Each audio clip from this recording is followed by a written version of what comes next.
Why people with ADHD will listen to the same song on repeat, nonstop. K-pop Demon Hunters was one of mine. Golden, yes. Listen to it nonstop. I'm still stimming from it. It's because we actually stim. People with ADHD don't necessarily realize this because it was almost thought to be more with autism than it was with ADHD. But ADHD people do stim, and stimming is something that produces dopamine in our brain. It's like massaging for our brain. It makes us happy. It will actually silence the inner dialogue. That's why people with ADHD a lot of times will sing. We will forget what we're all doing because it stops inner dialogue, because it's producing that dopamine. And we know that it will produce the dopamine, so we're gonna listen to it again and again and again. And eventually it will actually burn out to where it doesn't produce the same amount of dopamine for us and we are no longer stimming to it. But stimming is actually very healthy for ADHD people because it's also a way for us to regulate our emotions.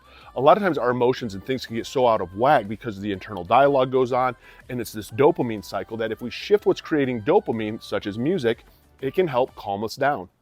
That's why if you're ever very angry or you're really struggling with sadness or you just can't relax, listen to some music that you really like, listen to those songs a couple times on repeat, and you're gonna notice that you actually feel better. And the reason you do is your brain is producing dopamine.